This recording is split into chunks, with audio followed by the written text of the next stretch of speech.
I'm Lloyd Holiday, and this is the Cost of a Thing podcast. Thanks for listening in today. So what happened to that great standard of living that we used to enjoy here in America in the 1960s and even into the 1970s? Well, that's what the Cost of a Thing podcast is all about, and that's what I'm going to be talking about here. Okay, I suppose we all know that one of the best things that you can do to have a great standard of living is to have great health, both physically and mentally. And if you're sick or not feeling well, you're just not going to have a good standard of living. You're just not going to live very well. You're not going to be able to do the fun things in life that you might enjoy. It's hard to get ahead when you're not feeling good. It's hard to work. It's hard to think straight. So good health is maybe one of the number one things, if not the number one thing, that can add up to a great standard of living. You have to have that in order to live well. And of course, the three best things for good health are eating well, a little exercise, and keeping a great attitude. Today, I'm going to talk about one aspect of health, and that is cholesterol. Specifically, I want to introduce and publish my theory on why the body produces more cholesterol than the body needs. And when it produces that excess cholesterol, it has been shown by scientists now for 40 or 50 years that high cholesterol leads to atherosclerosis, heart attacks, strokes, and arrhythmias that can lead to sudden cardiac death.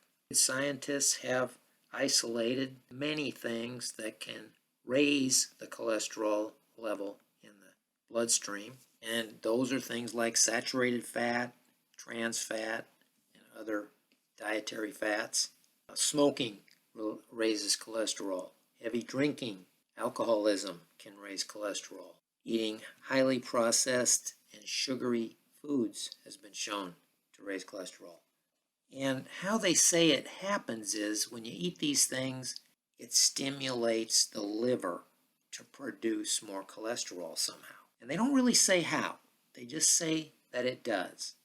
I haven't seen where they say why it stimulates the liver to produce more cholesterol, because the liver produces the cholesterol, and the body produces how much cholesterol it needs normally. When you eat these type of foods and take these other things into the body, liver ramps up its cholesterol production, and you get too much cholesterol.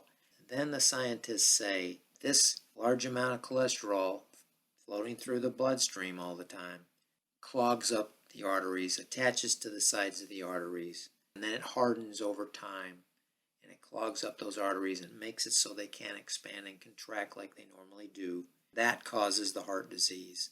That narrows the arteries, it makes them less flexible, and as it hardens, it turns into calcifications, and the arteries can't expand and contract like they normally do. So when a blood clot comes floating down the artery and it hits this narrowed, hardened area, it can lodge in there and block the blood, and there's a heart attack. If it's in the heart or if it's in the brain, there's a stroke. Okay, so that's in a nutshell. That is the current theory. They don't really say the mechanism, why the liver produces more. It's just it senses these foods, they say, or these substances, the cigarette smoke chemicals or whatever it is, and it triggers the liver to produce more cholesterol. That's all they say. And it's even shown that if someone quits smoking, or they quit drinking heavily, or they stop eating the heavy saturated fats and other fats and highly processed foods, that their cholesterol in their bloodstream does go down. So the fact that the blood cholesterol goes down after these people stop taking these things into their body reinforces their theory that these items, these things, do cause the elevated cholesterol levels. Okay, so now we can compare that to my theory. Now here's my theory. I say that it is all of these things, the fatty foods, the saturated fats, the trans fats, the smoking, the drinking, many other things that they say it is that raises the cholesterol. But there's a missing link in there. And the missing link is what it is those substances in those bad foods or the cigarette smoke, the chemicals in the cigarette smoke or the alcohol itself is coursing through the bloodstream. And it is damaging the arteries as it goes through there. It creates damage and inflammation because there's a very delicate layer of cells on the insides of the arteries called the endothelium. And these things damage those cells. And these endothelial cells inside the arteries are the ones that cause the artery to expand and contract, be flexible and very smooth on the inside. If those are damaged, then that starts the process of atherosclerosis. So my theory is once the body senses that it's got damage inside its arteries, it sends a signal to the liver and says, hey, I need some cholesterol down here in these arteries to patch up the damage that's been done. So the liver then ramps up its production because it knows there's damage. One of the functions of cholesterol in the body is as a repair substance. So the cholesterol comes in and repairs the damage to the inside of the arteries, tries to repair it. An analogy I've heard, it's like, say you've got somebody knocking holes in your drywall. Cholesterol is analogous to like spackle or plaster, where you want to patch over these holes that's in your drywall. Well, that's what the cholesterol does in your arteries. It'll try to patch and repair any scratches or damage or inflammation that's done on the inside of those arteries to those endothelial cells.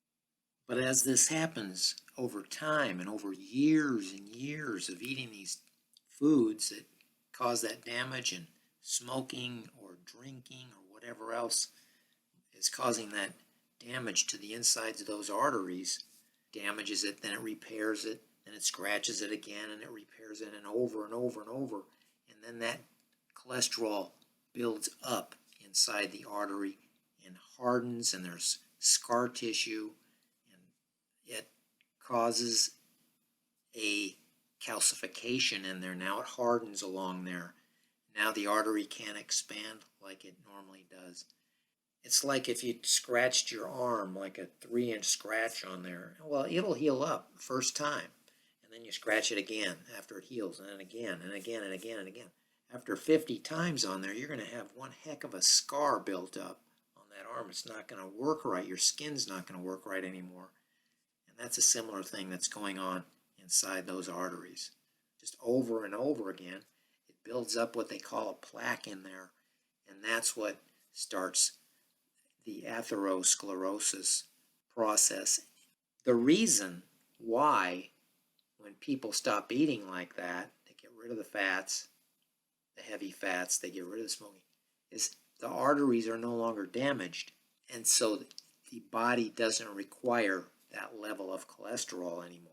So that is my theory, that the cholesterol is produced by the liver in response to the damage in the arteries. That's why it's producing more cholesterol.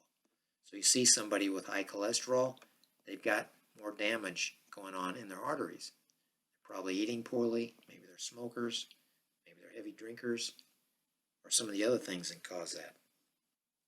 So, just to wrap this up, you can see that if you stopped eating the fatty, saturated fat foods that damage the arteries, you stop smoking the cigarettes, whose chemicals get into your bloodstream and damage your arteries, alcohol that damage your arteries. If you stop doing that, you're going to see your cholesterol come down because your body will sense that there's not damage going on in these arteries, and it doesn't need that higher level of cholesterol to patch up that damage. So the levels of cholesterol come down if you eat a better diet and avoid those bad habits. And you can see that's a big difference from the current theory that I find out there, that if you eat these things, it's just going to cause your liver to produce more cholesterol. It doesn't tell you really why, it just says it's just going to produce it. If you eat saturated fat, it's going to tell your liver to produce more cholesterol. That's not true. The saturated fat, according to my theory, damages the artery, and then the artery signals the liver it needs the extra cholesterol to repair that damage. So I'm going to wrap this up, and I hope this is some new information or some new knowledge. I don't know. Maybe somebody already figured this out decades ago, but I don't see it being explained that way anywhere on the internet or elsewhere that I've looked. They just say they don't know why it causes the cholesterol to go up if you do that, but it does. So I hope this helps to help people understand why they're getting higher cholesterol, and then they can go to the source and quit smoking, quit eating poor foods and those things, and bring their cholesterol down naturally and live a much healthier life, have healthy arteries that expand and contract, and have great blood pressure, because that's what causes great blood pressure, is when your arteries expand and contract normally. Of course, my hope is that somebody will benefit by this.